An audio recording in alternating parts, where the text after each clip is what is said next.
Cool. Welcome to Living Electric Podcast. We're here with Phil Oldridge. I forgot to ask you how to pronounce your name before we started. Is it Oldridge? Is that right? Well, that's perfect. You're just old and rich, so that's good. They go together. Perfect.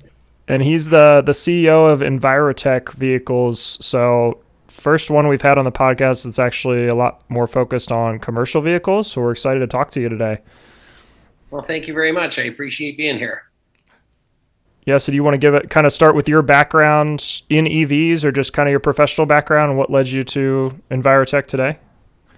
Sure. Okay. Well, I've spent my entire professional career and my entire professional history in terms of being in the commercial space. So I've been actively involved in the commercial vehicle space since late 1984, early 1985. So I guess it kind of dates me a little bit, but yeah. So I've been around for a while doing that. I got my start in the commercial transportation in terms of commercial bus space and public transit, and spent most of my career in and around that, and got my first hand at the electric vehicle space. Started that in literally in 2010/2011, and really started focusing on the design and development and commercialization of electric vehicles, and of course fast forward to where we are today. So here I am with EVTV. So this is where we're at. Oh, that's great. So Phil, I'm curious about your transition from going from working with combustion platforms to electric vehicles. Were you always interested in electric platforms, or how did that work for you? Yeah, I suppose I was. I left it late in life to have children. So I have a 7-year-old son and a 5-year-old daughter. So my wife's 20 years younger than me. So at that time, in late, 2011, 2012, thinking about, just taking life easy. And of course, my wife had a different idea about that, or she was my girlfriend at the time, but my wife now. And so, it's, I guess, really it all came about when my 4-year-old son came home from school and wanted to know, he's like, "Hey, Dad, how come you don't go to work?"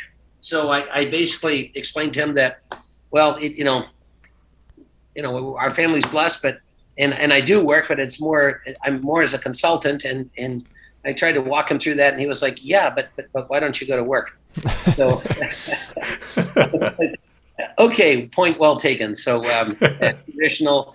So I really was focused on the clean energy space and renewable energies, and I just knew that in 2010, 2011, looking forward, I could see it. I knew that the price of oil was just all over the place, and everybody was trying to grab it and try to make it better, and vehicles were trying to become, more fuel efficient and more this and more that. And the simple fact is, I think that, the internal combustion engine is probably at its peak. You're never going to get it to be any better than what it is.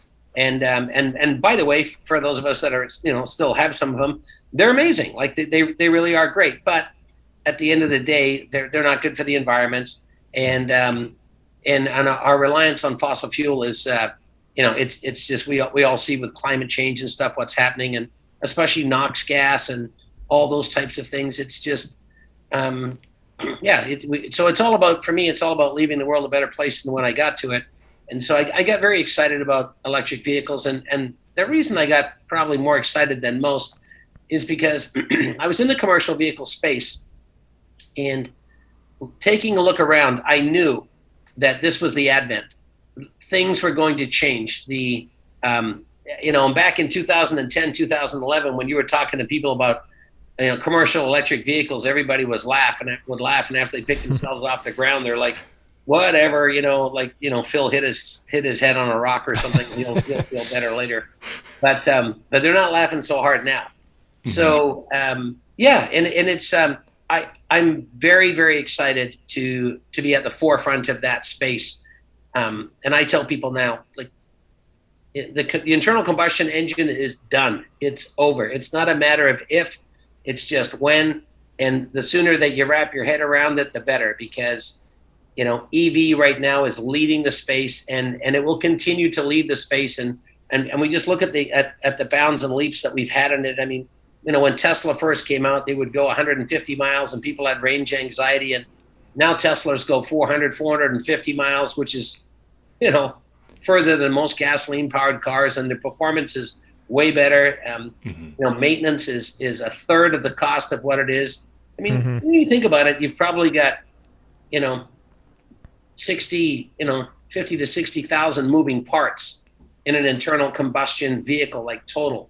And when you look at, you have less than 2,000 in an electric vehicle. Like it's a massive change. So I'm very excited about the space. And I believe that, the next 10 years, nobody will be driving, everyone will be driving electric vehicles.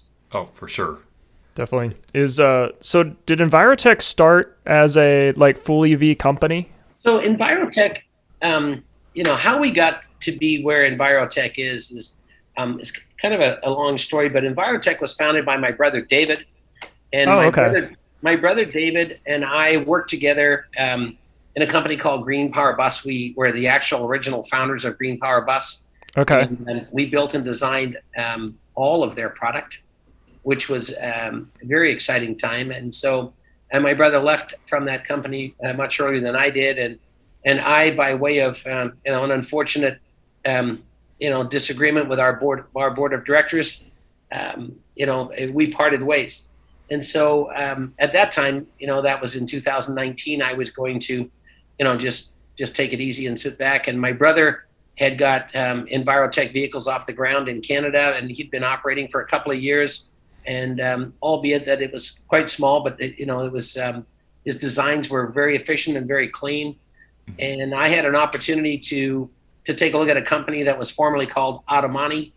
And Automani, for all intents and purposes, was a company that sold electric drive systems and tried to rebrand them and put them into vehicles, and it wasn't very successful. And so I had an opportunity, in the group of people I was with, to look at that company.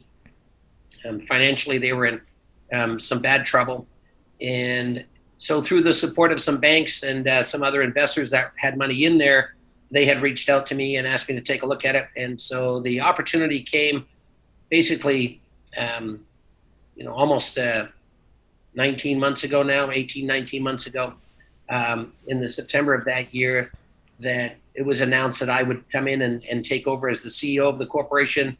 We restructured it and changed a lot of staff and cleaned up the company a little bit, arranged some funding for it. And then we made an announcement that their stock was trading off the OTC at about 7 cents a share. It was in a lot of trouble. We made an announcement that we were able to raise some money for it, about $25 million. And as part and parcel of that raise was going to be the acquisition of EVT and Envirotech Vehicles into the U.S. And so I'd had a discussion with my brother at that point. He was ready to expand. He was looking for a vehicle to do it. And so we have a history of working together. So the opportunity arose, and it was just prime. So that's how we came about. Yeah, we were doing research on the three vehicles that you currently have listed on your website. Can you give our listeners some more information on those? I do have a question about the 2-speed gearbox, but I can get to that in a second. Sure. I think, it'd be cool to hear an overview. Yeah, so the vehicles are, and you're going to see our website will change drastically in the next 30 to 60 days. So we do have a larger variant of vehicles than you see right there, but the ones that we are particularly focused on are last mile delivery vehicles. We are in the commercial space. We are not in the consumer space. The difference between the two is that, we don't do any passenger vehicles or anything like that. We specialize in last mile delivery, sort of your Amazon, FedEx, but, and I put those out there because they're kind of like, oh, people understand that it's, where home goods are like get from the their last mile, they're delivered to the point of sale. Right. But we're really focused on the commercial side of it in terms of, your local dry cleaner, local florist shops, solar installation companies, parks and recreation inside community services, those types of vehicles that are out and about that you see in municipalities and services are being done for cleanups. And all of that type of stuff, meter maid stuff. So we're very excited, and we're in that space, and we're doing very well. Your local plumbing store, those types of deliveries. So we do offer a Class 3 and a Class 4 truck, which is a cab and chassis, and you can put your traditional 12-foot, 14-foot, or 16-foot box on it. We have them in a variant of where they have a dump truck on the back, electric dump boxes for parks and recreation, for topsoil housing planting. We come in a stake bed for tire shops, deliveries of tires, snacks goods, dry goods, freight, that type of stuff. And we also have one in a refrigerated van for refrigeration or cooling services, for deliveries to local supermarkets or stores or pop vending machines, that type of stuff.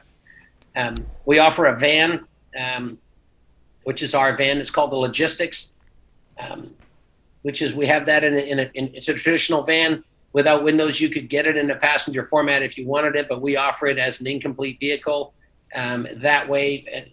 So it comes in a high roof version, so you can stand up, and it's got 6'2" clearance, or it also comes in a traditional low roof. And those are used for electrical companies, electric service vehicles, plumbing stores, parcel delivery, package delivery, all of the above that you see like that. So we're, they do very, very well, and we're super excited about those. We also offer it in a cutaway, so that it looks like a van on the front end, and it's just a chassis on the back instead of a traditional truck. And you could put a smaller freight box on the back, like your Frito chip truck, or that those types of guys, a little beer deliveries, or whatever it is, sundries, that type of stuff. We have it. And most recently, and we're the first auto manufacturer in the United States that I know of right now, but we've just finished, we just produced 10 and have certified all of them, our right-hand drive van. And so, and that is very, very exciting. And people are like, why would you build a right-hand drive? United States Postal Services use all right-hand drive vehicles. There's big announcements around that. A lot of municipalities use it for, parking meter maids, those types of things. There's huge application for it, and people don't really realize it. So it was a long, drawn-out process for us to get that done. It was a bit of an arduous task, but we are complete. And so we have a VIN sequence for that. So we're very excited about that. And I think the one thing that I want to share with you more than anybody, or, and the most important thing, because there are a lot of companies in this space, and a lot of companies trying to get in the space, and as many falling out at the same time. Right. And I can share with you, the big reasons behind that. And of course, funding is always one of them. But the most important thing is there's a lot of companies in the space right now that they've got really flashy websites, really beautiful stuff. It's amazing. And you go and look at it, and you're like, wow, this is amazing. It's kind of Jetson type looking and everything else. And the reason I use the word Jetsons is because that was a cartoon from the 60s and the 70s, and I'm a kid from the 60s, and so the Jetsons was like, oh my gosh, right, the Jetsons, right? And so, and I'm 61 years old today, and I'm still waiting for the Jetsons to show up. So, you know what I mean? And they use it all the time. We're like, oh, it's going to be a very Jetsons type vehicle. Yeah, well, that's what they were saying 40 years ago, and 50 years ago.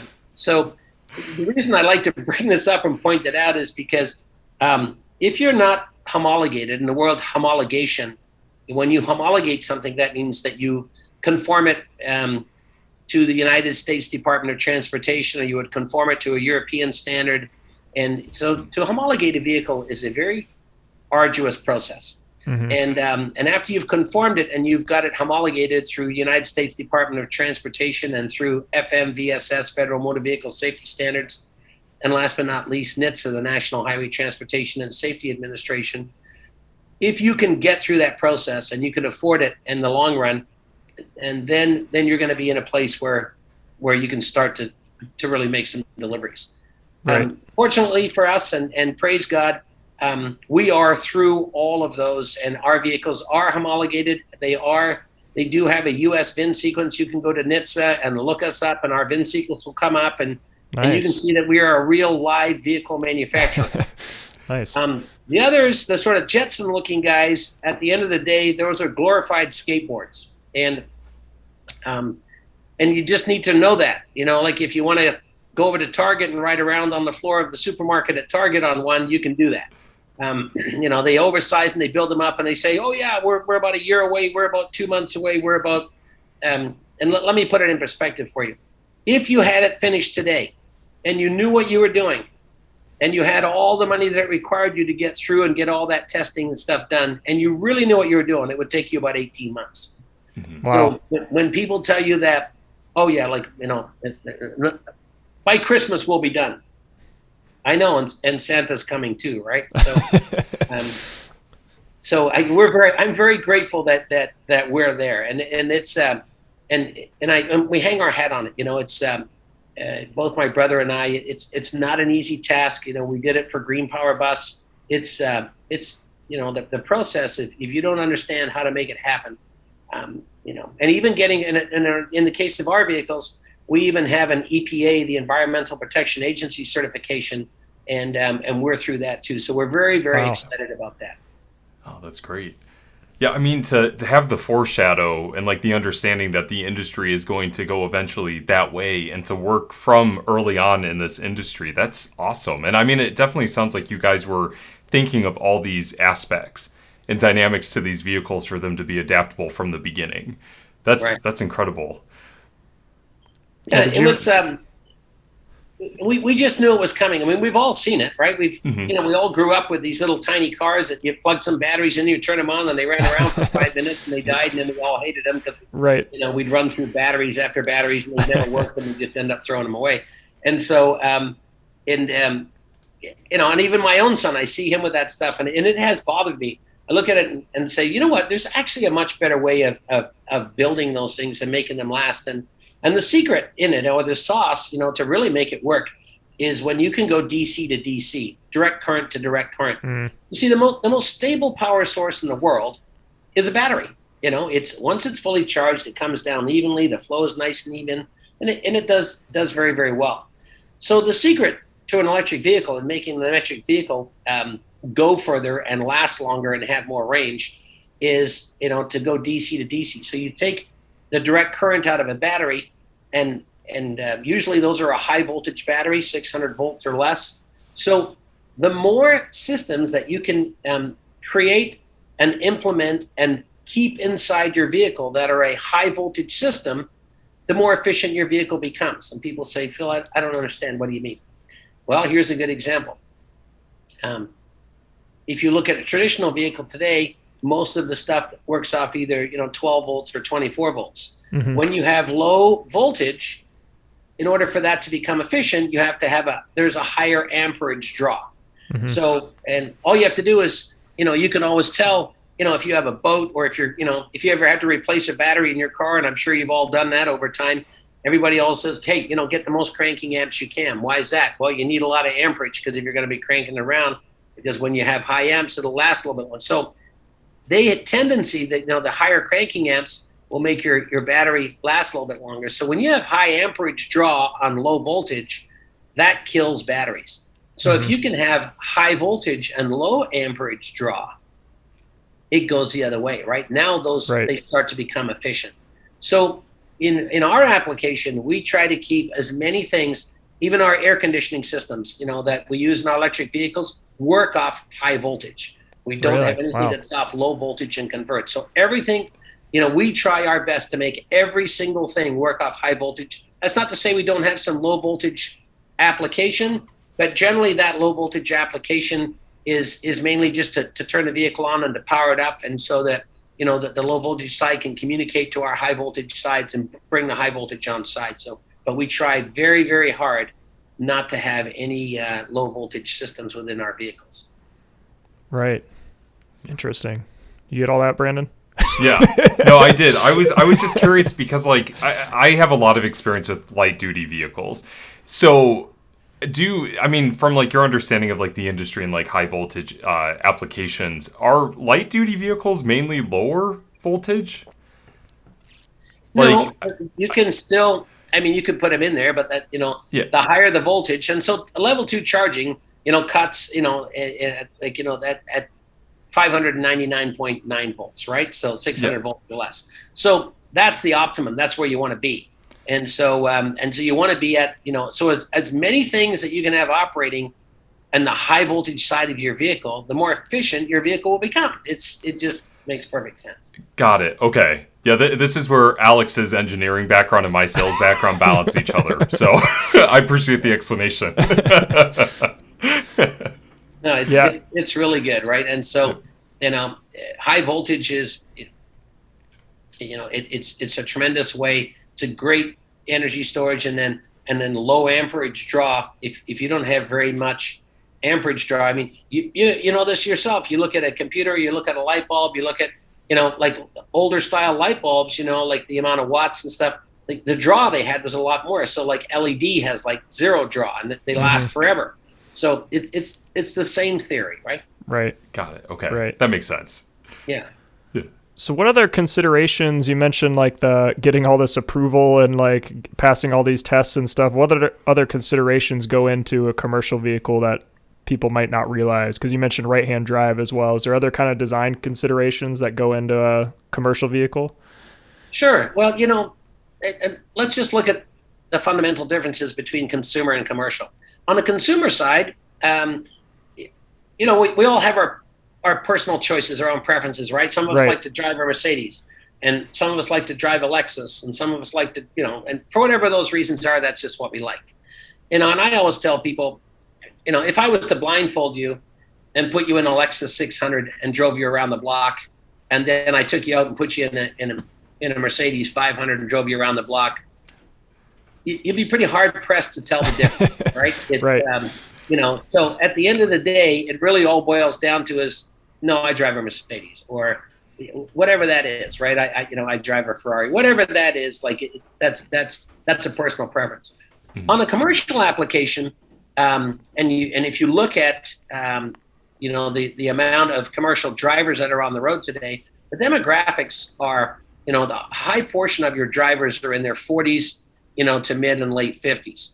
We are demographically starting to get some younger people in there now in the last mile side, like some of the Amazons and people, the guys that want to go. But if you look at that traditional, driver and so on in there, that's the range that they're in. So, and what are they interested in? Well, at the end of the day, a commercial fleet operator, commercial vehicle operator is interested in one thing and one thing only: reliability. Mm-hmm. He wants that vehicle to be reliable, and he wants it to have form and function. So the less things that can break, the better it is. So, we don't need, whoopee cushions, and we don't need, karaoke machines like in our Teslas singing to us.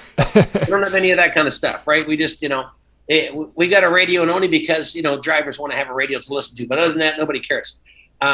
So the types of things that we really look for is if you're in a commercial vehicle and you're opening and closing the door a lot, the sliding doors on the back, the types of handles, the types of bearings, the tracking that they go, because that door opens and closes and opens and closes and opens and closes and opens and closes all day. Mm-hmm. And it's not like a gentle close. It's a slam. It's an open. It's a slam. It's much like, have you ever, sat up in business class or first class in an airplane, and finally they're all ready to go, and they get the call to close the door, and the stewardess closes the door, and it's like, you think that you're going to get knocked out. She's like, wow, and everything stands really hard, and you're like, oh my gosh, like that thing must weigh 500 pounds or something like that. And it's just like, it's just because they do it all over every day. They don't care. They just slam the thing closed, boom, boom, boom, let's go, right? Right. And so the commercial vehicle's the same way. That the roll-up door at the back goes up and bang, it comes down, or the sliding doors open and close and open and close and open and close. So those types of things we pay very close attention to. The steps on the back, durability, right? Flooring, the types of tires that we use, and just general interior goods and layout, how things are laid out, and accessibility, and how easy is it to get in and out of the driver's seat over and over and over and over, and those types of things. So, so we work a lot with operators. We talk to a lot of people, and, in many applications, people don't have a choice. You just go down to the Ford dealership and you'll buy a Ford, and it's like, that's what it is, and that's what you get, and take it or leave it. Yep. So we try to understand, the specific applications for people, and, hey, what's most important to you? And I'm not saying that we can change everything, but, there's a lot of things that we take a lot of things into consideration when doing that, Gotcha. Yeah, I think the one thing that impressed me the most when I was doing research is on your YouTube channel there was that lock for the hinge, so the back doors can stay open. Right. Like I thought that detail is so small, but it's so interesting that was something you thought about, because for most door hinges, there's like little notches that you can leave the door locked in, but that doesn't mean it's physically going to stay open. I thought that was pretty cool. And the other thing that I thought was really cool about your van was the ability to add shelves. Like you get this flat floor space, but there's spots on the side of the vehicle that you can add shelving units to really customize it. Right. Yeah. So those types of things, right? On last mile delivery stuff, and what does it mean, and things like charging ports, like earlier vehicles. Like here's an example. You open the charging port, you plug the charger in. Somebody forgets to unplug it, and they'd start the vehicle and drive off and rip the charger out of it. You can't do that anymore. Now it has a little magnetic lock that slides through. It's a pin, and the vehicle physically won't start while that charger's in there. So you have to disconnect the charger from it, and then the charger door, it's just behind the driver's door. So the charger door has to be closed in order for the driver's door to close. So, how many people have you seen when they go down the road and their gas cap is open and they left the gas cap behind, or it's dangling around? And right. So all those types of things, you can't do that. You physically can't close your door and go anywhere because the charger door is open. You have to open your door, close the charger door, and then the outside lip of the outside door passes over the lip of the charger door, so it can never be pulled open or be left open or get tapped. And lots of that type of stuff that you really think about it and like, okay, yeah, I get it. I see why that would be important. And so we make those changes. And so they're subtle and you may not notice them, but there's a real reason behind it, Definitely. So when like a company's looking to electrify, at what point do they like come to you? Like, do you work with them to kind of consult and figure out when it's best to electrify, or when are companies kind of making that decision? Yeah, I think, here's the truth, right? Everybody has range anxiety. They're like, oh my God, like, I can't buy one of those because I can't go far enough. And right. I'm like, okay. So what do you need to do? Like, what do you drive now? Well, I got this van over here. And all right, so if I fill it full of gas, how far will it go? 300 miles. Like I got to go 300 miles. Okay. But how far do you drive every day? Well, I don't have time to go fuel every day, but you're not going to go fuel every day, and because you don't put gas in it. Right. So, so our vehicles go 150 to 225 miles, depending on what you're doing. The average person is driving, last mile deliveries between 75 and 125 miles. Even if you were stretching it out to 150, 175. The type of client that we're after is not so much spending its day driving, but spending a lot of time loading and unloading stuff, like getting things on, getting things out, getting things in, getting things out. So they don't have a lot of that. So they have a lot of idle time.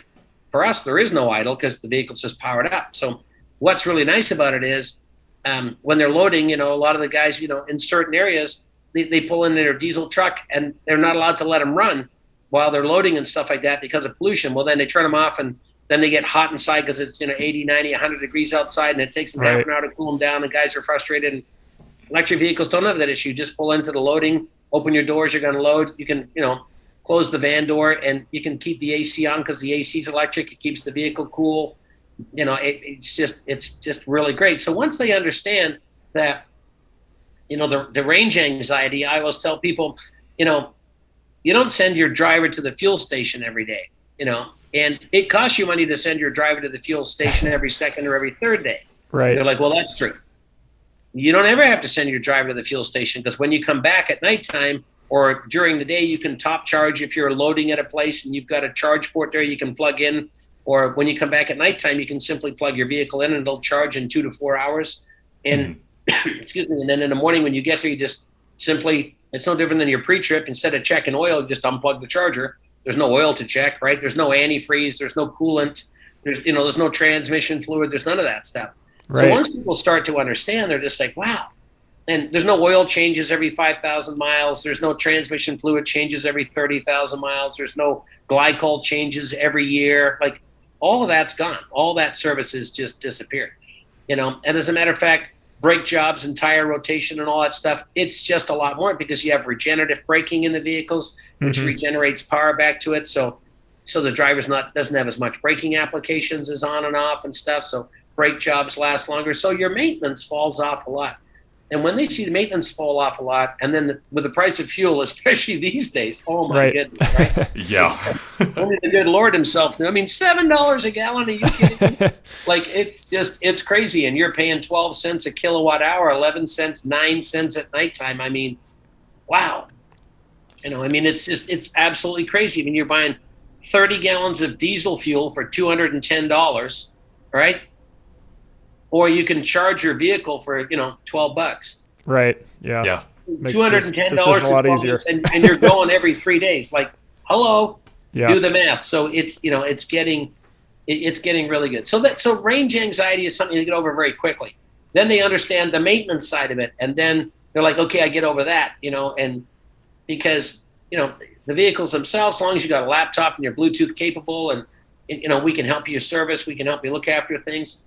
And then the vehicles are built with the operator in mind. So we use a lot of OEM parts, and people say, OEM, what is that?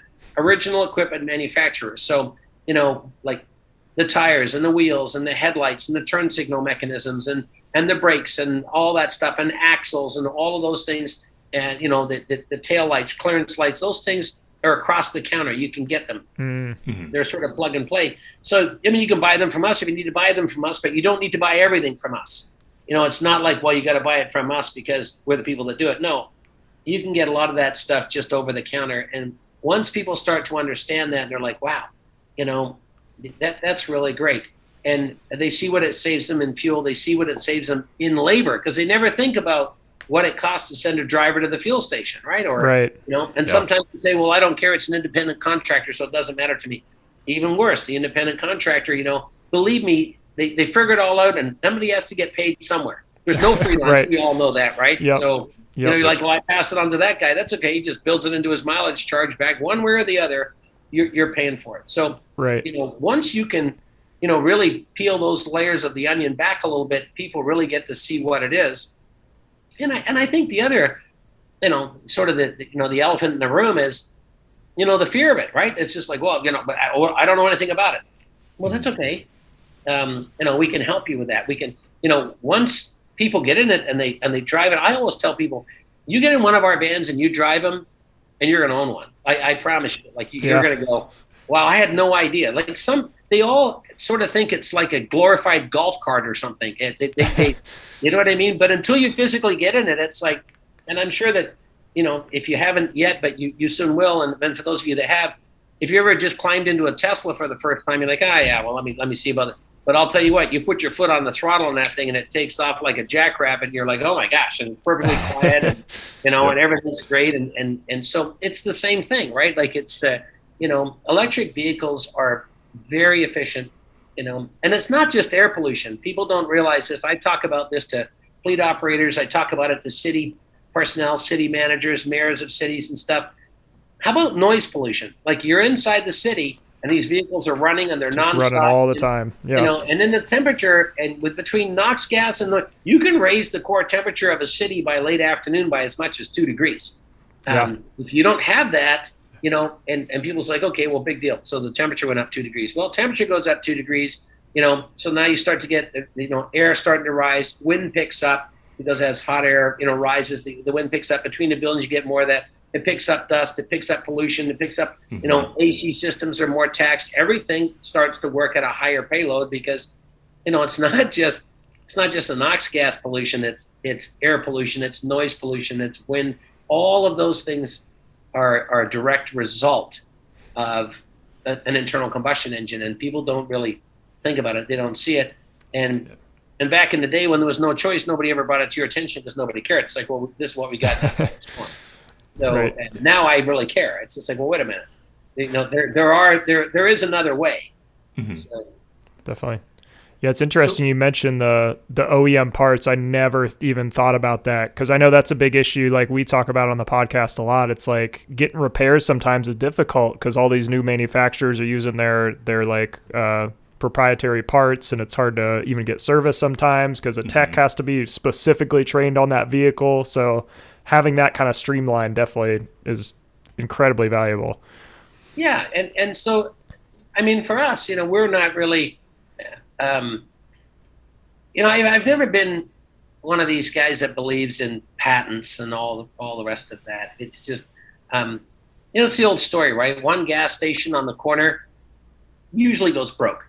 4 gas stations on 4 corners, and everybody makes money. Right. And why is that? And I can tell you why. Because people just want the convenience. They want to be able to, someone like my wife. My wife drives along, and if she's on the right side of the street and there's a gas station in the right corner, and it's $6.80 a gallon here, and across the street at $6.20, she doesn't care. She's going for the $6.80 because it's right here, right? And I'm just like, huh?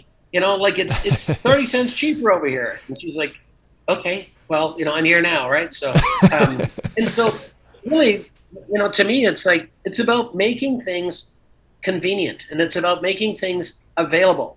And at the end of the day, that's really, I believe that's where the real success is when, when you can make something convenient for somebody, and you can make something readily available to somebody, and they don't have that anxiety around, oh my God, I got to get over to this place to get that thing fixed.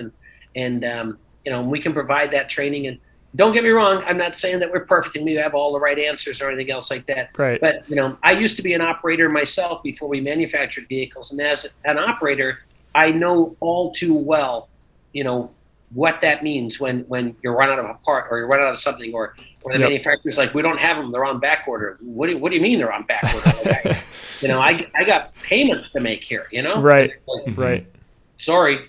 Yeah. And it's like, no, like there's no sorry. So we really try to do that in terms of using original equipment manufacturers. And the other thing it does for you too is that it helps, bring more credibility to your vehicle itself. When you tell people that, we use a Dana Eaton axle, or we're using an OEM part like a Grote light or a clearance light, and like, I know those. We have those on the shelf right now. Right. Yeah. Exactly.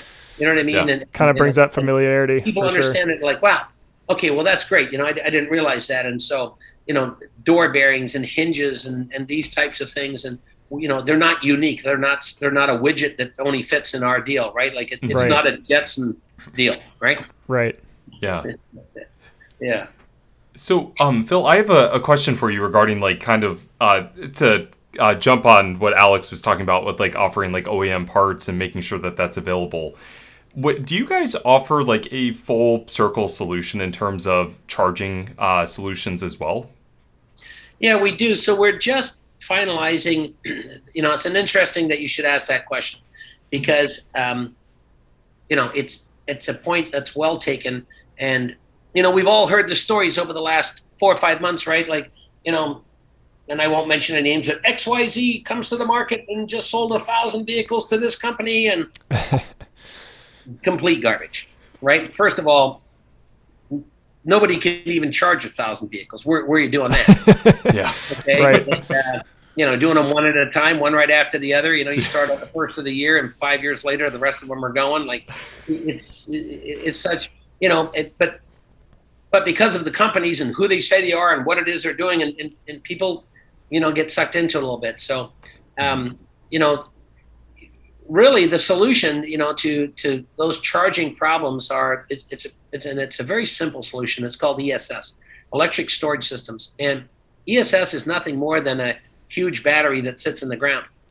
Because, we've all had this, like, and I have a Tesla, and I get all excited sometimes, and I plug it into my GPS, and I'm on route, and it says, do you require supercharging? Yes, I do.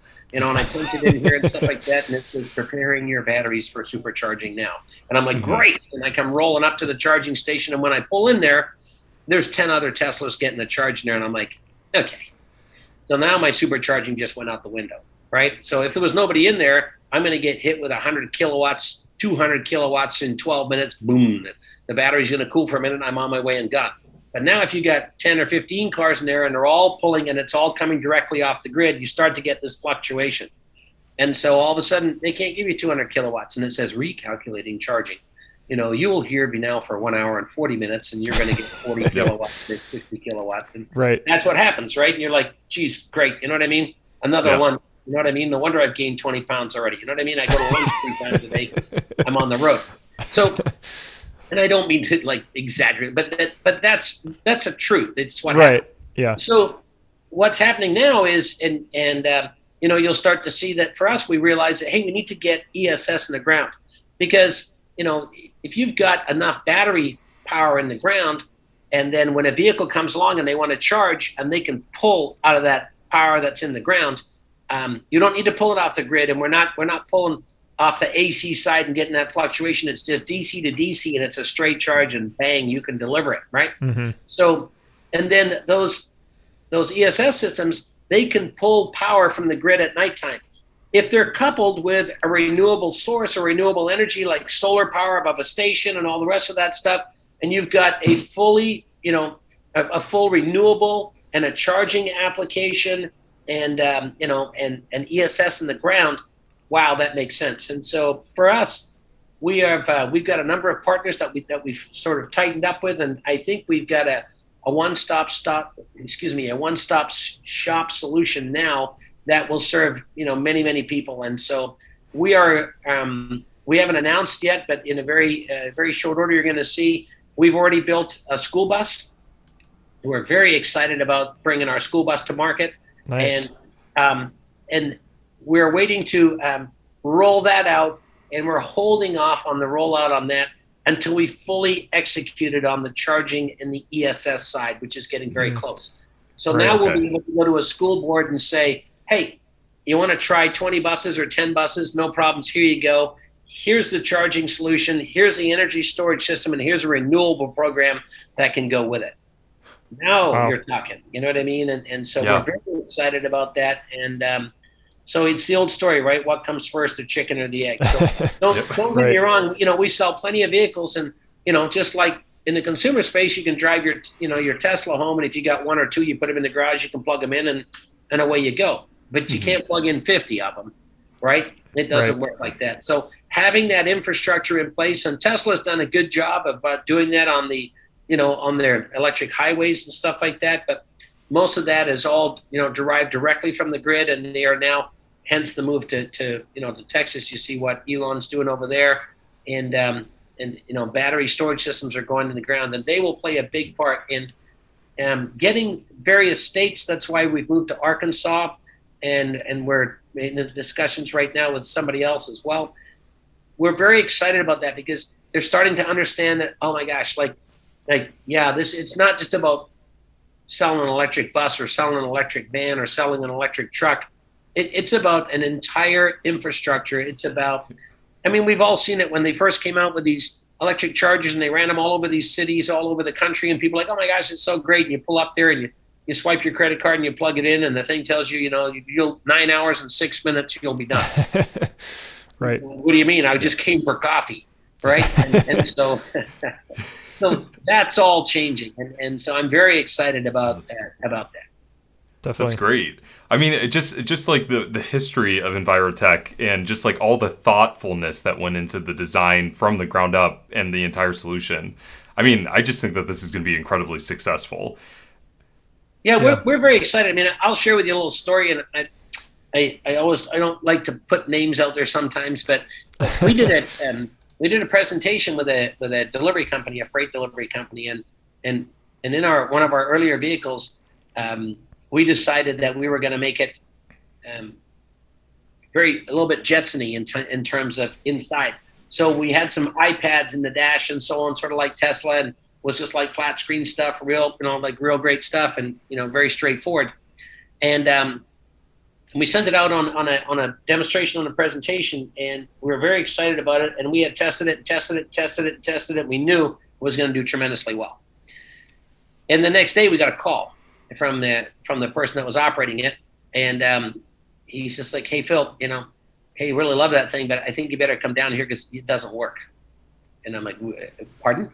What do you mean it doesn't work? Like, it's like, of course it works, right?" So, and he's like, "Yeah, I knew you were going to say that, but come on down." So I got to meet his senior driver, and the guy was a little bit sheepish at first, and he's like, "Oh, so you're going to come here to show me how it's done?" And I immediately knew that, okay. So I knew that I was going to find something straightforward. but I changed my approach to it. I told the guy, I said, hey, no, wait a minute. I'm genuinely interested in, forget about the truck for a minute, but share with me what your experience is. And he goes, well, actually, it's a pretty nice little truck, and it does its job. He said, until it didn't. And I'm like, well, what does that mean? He goes, well, it just stopped. And I'm like, okay. So is it here? And he goes, yeah. So over here, let me show you. So we go over there, and we get into the vehicle. We take a look at the vehicle, and he's like, I'm like, well, what's up exactly? He goes, I can't get it to move.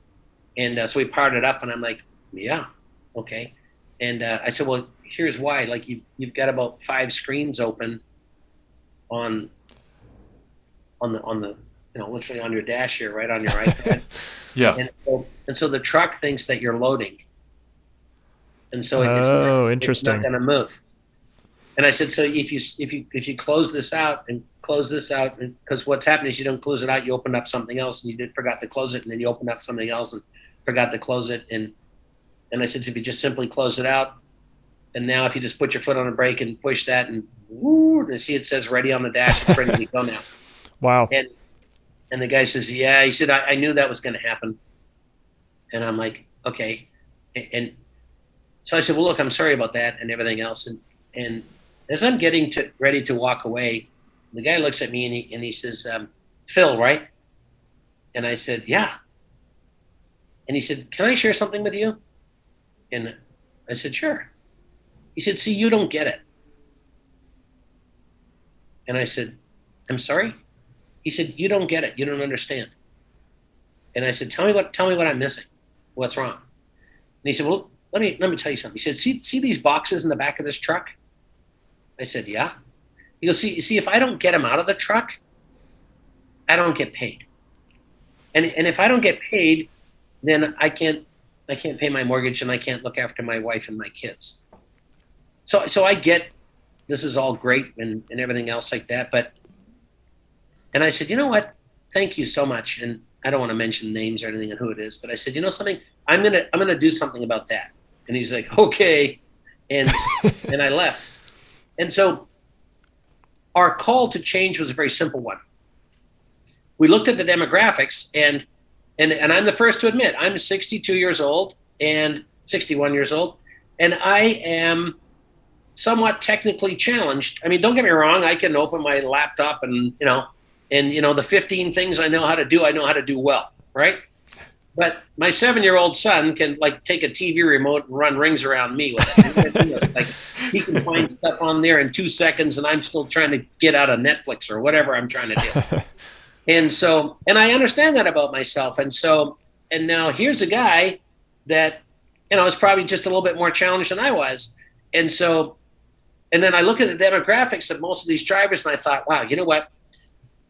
The guy had a good point. So we immediately, and it was a very simple change because it was just a dash change. We get rid of those iPads, and we went straight back into essentially an analog system. Mm. We have a speedometer in there instead of an RPM gauge. Now, that now displays the state of charge of your battery. Nice. The radio's in the same place. The air conditioning controls are exactly the same thing. As far as the ergonomics of it, if you jump up into that van, you go, oh my gosh, it even has where the cigarette lighter is, but there's no cigarette lighter, but there's a USB port in there. Right. And and it has your, neutral, reverse, and drive, and we've even put a park button in there on some of the vehicles because it's connected to the park brake. And we even went so far as to put an ignition key back into the ignition. So you click the key twice so that the ignition comes on and the gauges spool up and back. You put your foot on the brake and you twist the key like you're trying to start it. There's nothing to start. Interesting. Wow. Yeah. But when you twist the key with your foot on the brake, it then says ready on the dash. Gotcha. And so everybody gets it. They're like, wow, so how do I start it? Just put the key in here, click it twice, put your foot on the brake and twist it. Now let go. Okay, now what? Well, it says ready, right? Oh, it's running? Yeah, well, that was cool. And all of a sudden they know right over, they can grab the shifter knob and move the shifter knob down. They can let the park brake off, which is what's connected to it, and away they go. The headlight switches in the same place, the turn signals, all of that stuff, the ergonomics is exactly the same. It instantly became user-friendly. Right. There's a couple small little things about this is where the master switch is and stuff, But and that's no different than any other vehicle. Yeah. But once you've done it 2-3 times, piece of cake, right? We even left glove boxes and stuff all in the same places. Right. And it just makes a lot of sense. Now, it's not Jetsons. And then the next 5 to 7 years, the next 3 to 5 to 7 to 10, will we start to go the other way? So we start to get into more flat screens? And yes, we will, because, excuse me, the commercial side of things always follows the consumer side of the space, right? And so, because it's all about, form and function. Like on the delivery side, people just want to get the stuff in, get it out, get it in, get it out, get it in, get it out. They want it to run, stop, start, go. That's it. Get back to the yard. Nobody cares. No one is in love with their delivery truck. Right. It's just a tool. That's right.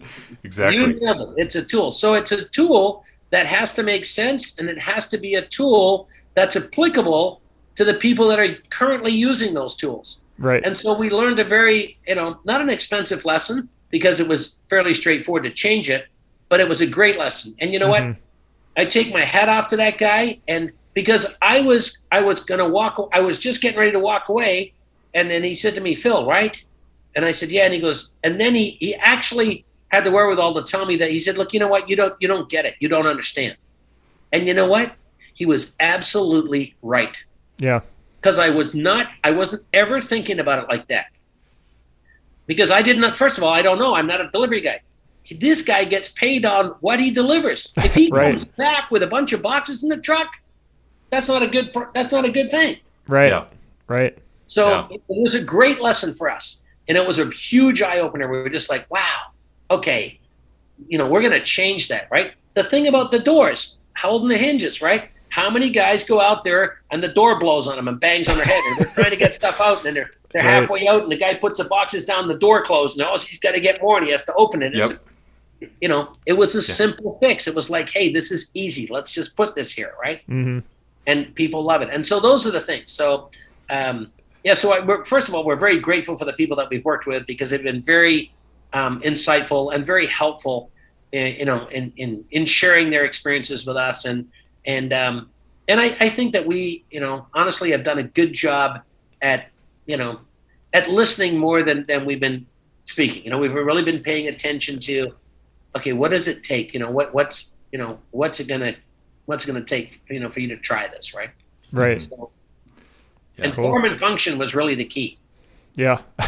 Yeah, exactly. Especially in a simplistic form. I mean, I agree with you. Like, I feel like so many companies nowadays are just like, making things complicated for no reason. And, the form and function of vehicles have been like that for generations, where we're obviously starting to get to like push button and like, where you can use your phone as a key, but to have a simple key to start a car, it's just so simple and it works. And that's what people are used to. And that's kind of like what we're seeing with the industry, is that there's so much complexity for no reason, just to make it futuristic. And if it doesn't work, it doesn't work. So it's like, why try it?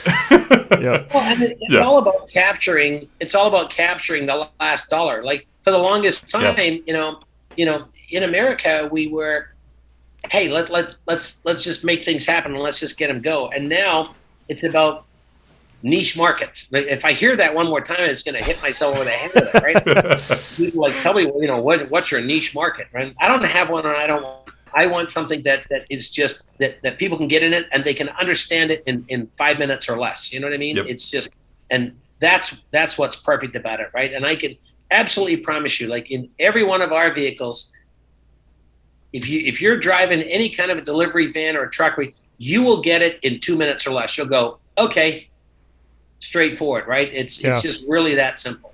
And so, and for me, it's about a convenience thing, right? Like let's trade that and sell that, and let's get this here. And the more we get out into the market, the cheaper and cheaper they'll become. I mean, we've seen huge, like our vehicles in terms of price, in terms of our retail dollar has fallen as much as $30,000 in 12 months. Wow. And so that's awesome. It's super exciting. And so, yeah, we're very blessed, praise God that, he's sort of given us the insight and the understanding to be able to, to see the bigger picture. And so we're very excited. Oh, that's definitely great. Well, we're excited for you as well. So where can people go find more information or get in contact with you if they want to electrify? Sure. So there's many places you can go to. So, EV, like electric vehicles, so EVTV, USA.com is a great place to go to on our website. And God willing, it'll be up and running. It's about to go through some changes. It's going to, we spent a lot of money over the years building product and very little money telling people and letting people know who we are and what we were doing. Yep. Because I didn't really believe in it, and shame on me. I always looked at a marketing dollar as a lost research dollar. So, that has come to bite me in the proverbial rear end a little bit. But on the other side, we do actually have some amazing vehicles that are homologated and on the road and in service. So, I don't know, but now and obviously everyone's like, hey, Phil, we really need to expand on our marketing side and get that going. So we are going through some changes there. So our website's probably the best place to go, or just Google Envirotech Vehicles. The exciting news is over the next 30 to 60 days, we are uplisting to the NASDAQ. And so we'll become a NASDAQ traded company. So we're super excited about that. Nice. That's awesome. And so give us a call. You go to the website, you'll see me up there. Go to the staff. I'm easy to get a hold of. Our numbers, our emails and stuff, we're all posted. We don't have any ivory towers at our place. If you ever come to our factory, you'll find me on the floor. In fact, I don't even have an office. My office is on the factory floor. And so we're going through a big cleanup and development stage right now. And so we're very excited. So, That's and awesome. this article, I'm sure that you'll post it out there so people can see it. And so, Oh, for sure. Yep. but anything we can do, and if you're a vehicle operator and you want to test one or you want to try one out, give us a call. We do have a number of them scattered all across the country. I'd love to drop one off to you, get you in it. And if that's not possible, then we'll get you on an airplane. And if you can fly out, I'm happy to host you. And for an evening or two, we'll buy you some dinner, get you in some vehicles. And, if nothing else, we'll get to share a great meal and break some bread. But I promise you, if you drive one, you'll own one. I think we're going to have to take you up on that. Let's do it. We'll be wide open. Let me know when you're ready to come, and we'll get them all out there. And it's just fun stuff, especially driving the right-hand vehicles. Like, the most fun about that is watching people trying to figure out what side of the road to be on. Exactly. It's great fun, but you'll have to come out. We'll look forward to it. Make sure you're there. Definitely. Yeah, definitely. Well, thank you for joining us, Phil. We really appreciate it. It was really great hearing about all these vehicles. Definitely. No, it's so good. And thank you so much for having me. And God bless you guys, and God bless all your listeners. And I really appreciate the opportunity. Okay? God bless you. Thank you, Phil. You too. Thanks. Bye-bye.